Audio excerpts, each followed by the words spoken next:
Hi everyone and welcome to day 3 of Author Nation. I'm here with Megan Haskell from AuthorTrack. So thanks for joining me. Hi. Yeah, absolutely. Thanks for having me on the show. Yeah. How have you found the show so far? Really good. Really good. I was telling you earlier, so the first half of the show for me is very business-oriented networking kind of thing for AuthorTrack. And then now I'm switching over more to author mode, which is fun because I can actually learn things. Yeah. Are you excited about any particular talks we're going to go to today? Let's see. I was actually just trying to figure out my schedule. That's all right. Sorry, my brain is like mostly mush at this point. Have you had a chance to go to any talks so far, or have you literally just been working? So I just got out of, actually, ironically enough, podcasting for authors with Maddie Dalrymple. Okay, great. And she's fantastic. She's a good friend of mine, and so it's always nice to get extra tips on podcasting, how to be a guest, how to be a host, how to do all the things. So. Nice. I probably should have gone to that one. Yeah. Well, it was good, but it's still going. So right. Okay. Yeah. Fine. Leave early. But, okay. Yeah. Well, this is great. So you've been doing some talks at the show as well, and you were also exhibiting on Monday, weren't you? Yes. So tell us about. Let's go through your exhibit first. How did that go? So the exhibit was great. Yeah, we're brand new. We're just starting out, and so this was really geared more towards finding, sort of market testing, really, like getting people interested, seeing what the feedback is, all of that kind of stuff. So we achieved our goals. It was fabulous. We got to talk to so many people. So can I give a little... Yeah, so tell us what is AuthorTrack? Tell us how it works. Yeah, so AuthorTrack is a new software that we've designed to help wide authors who want to go direct to the retailers do that more easily. Okay. So basically, we bring in your data, consolidate it, let you split things out. So if you want to customize things for Barnes & Noble versus Amazon or Kobo or whatever, you can do that in our system. It looks, you kind of split everything out so that you can compare everything. Make sure things are consistent where you want them to be consistent, or inconsistent where you want them to be inconsistent. Which bit? What do you mean by personalizing? Do you mean the actual book itself, or is it? So it's all the metadata, and this is actually what my talk was on. Yes. So metadata, for those that don't know, is basically everything about your book that's not your book itself. Right. So not the actual content. So everything from cover, title, description, all of that stuff, keywords, categories, all of that is metadata. And so that's what we're organizing and managing for you, because on a personal level, I'm wide. I go direct to Amazon, Barnes & Noble, Google Play, and Kobo currently.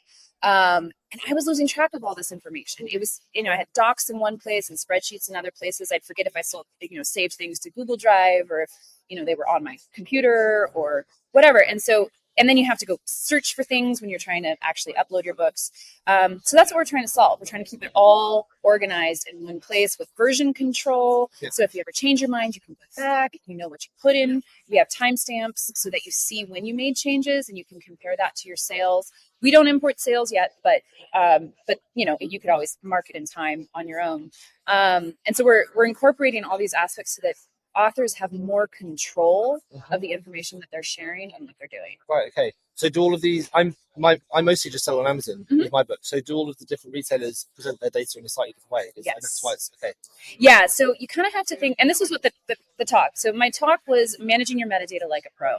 And for wide authors who are going direct, you really want to think about each of the different retailers as a different personality. They have a different audience. They have a different idea of how they use the data, how they present that to readers, what they think readers want, which arguably isn't actually what readers want, depending, but they do their best. And so as an author going direct and going wide, you want to make sure that you're customizing that metadata for that retailer. So there are some things that you want to keep the same, like your title, series name, that kind of a thing. Obviously, you want that consistent, because that if a reader sees your book on Amazon and then goes to Barnes & Noble, you want that connection.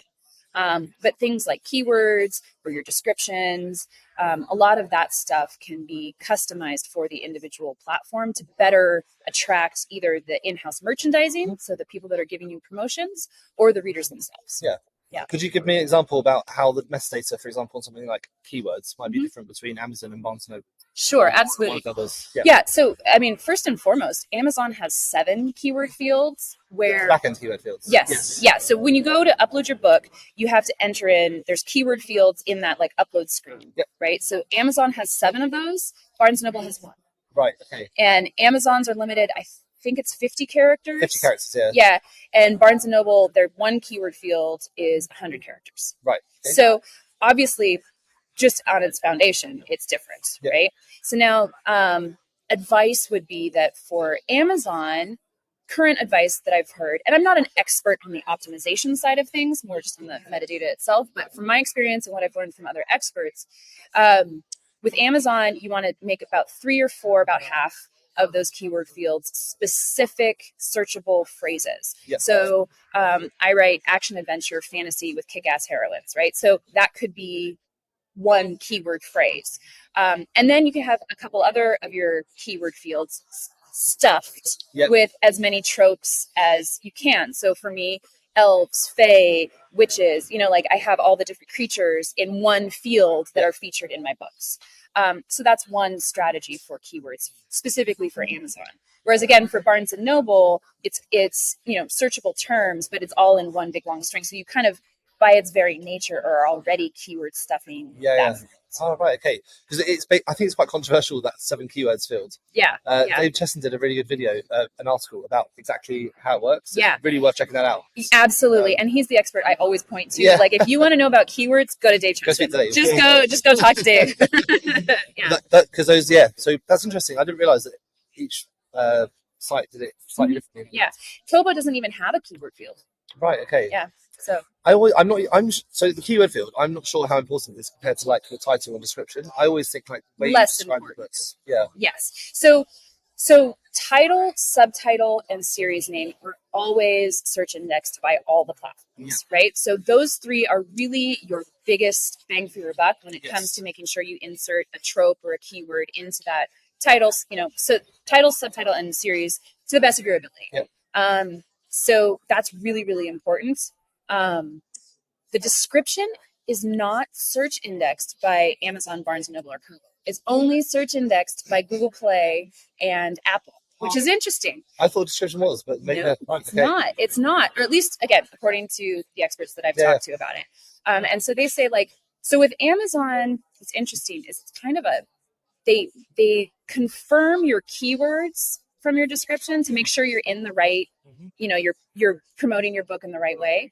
But they don't actually index it for search. So the stuff that's in your description won't necessarily rank you higher in the search, but it may confirm those keywords that you've already put in. So it's kind of a weird little hybrid. And I'm not sure why they do that, or why the experts believe that, or how they tested it. But that's what I've heard. It must be difficult for fiction writers, especially because, with a non-fiction book, like my books are about meditation, I can be like meditation book for beginners or whatever. That's the keyword. It's really easy. You know what the book's about.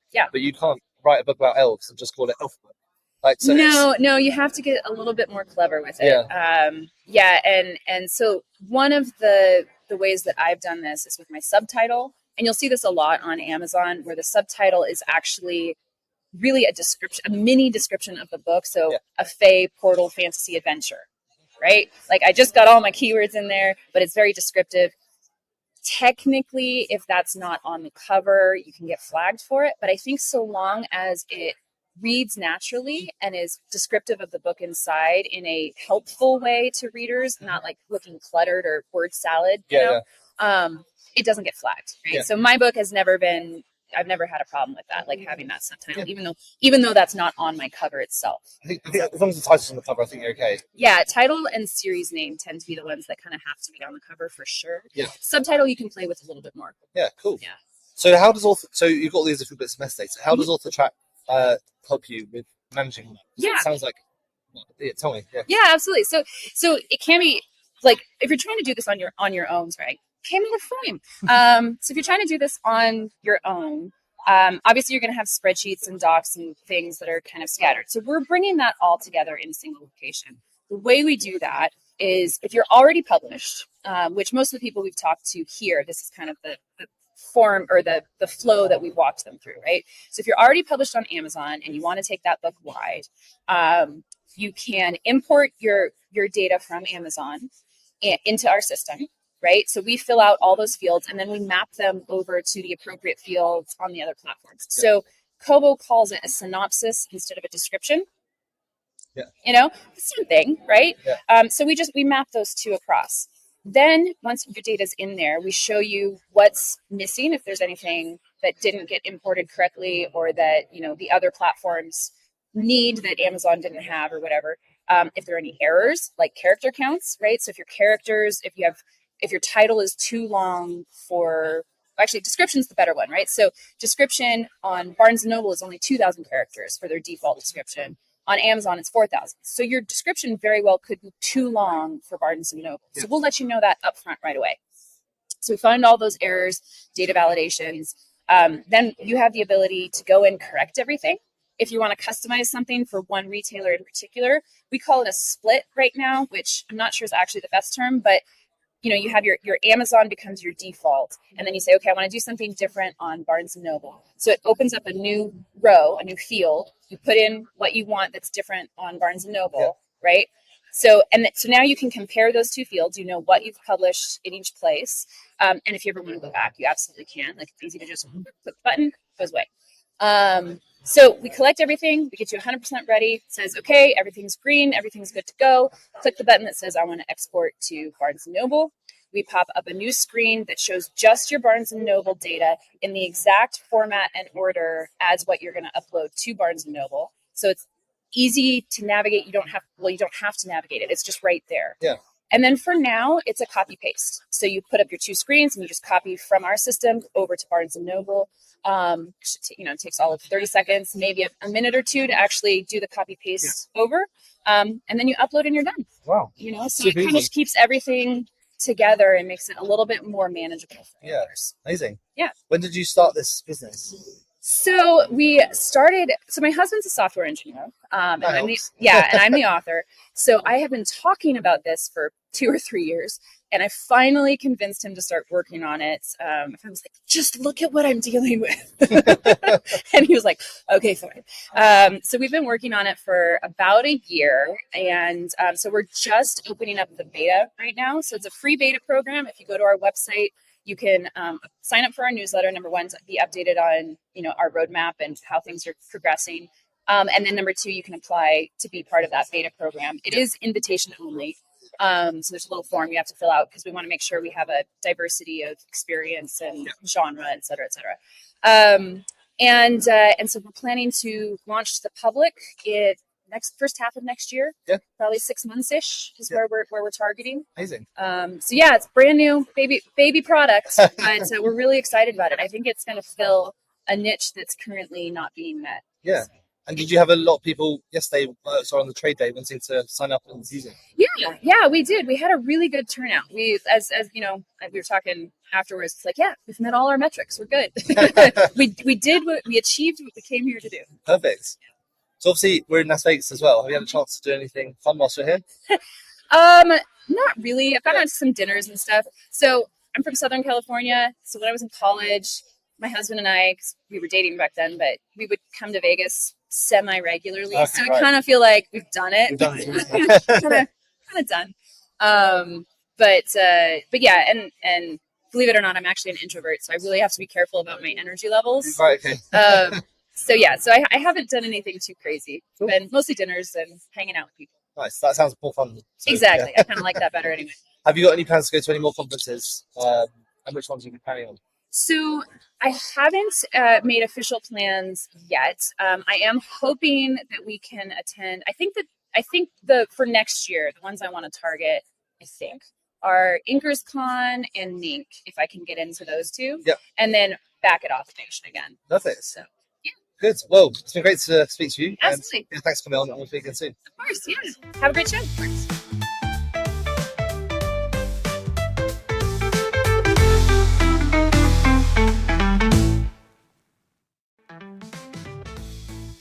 Thank you so much for tuning into the Publishing Performance podcast. I really hope you found today's episode inspiring. I love chatting to authors, writers, and people in the publishing world. Now, just before we wrap up, let me tell you about Publishing Performance, the #1 platform for authors who want to increase Amazon book sales, but are not really sure where to start. Now, this show is all about helping you to sell more books. And if you're looking to boost your publishing game and to maximize your book's potential on Amazon, then Publishing Performance is designed to help authors just like you to grow your readership and to reach a much wider audience. Now, I know that Amazon ads can be slightly complicated, which is why Publishing Performance is like having a personalised ad account manager to create your ad campaigns, to choose your best keywords, and to make adjustments in real time. Now, if you're investing in ads, you really want to make sure that your investment is being used effectively, and Publishing Performance does just that. It aims to make your budget go further, improve your organic rank, and target keywords more effectively. Just go to publishingperformance.com to get started with Amazon ads for just $1.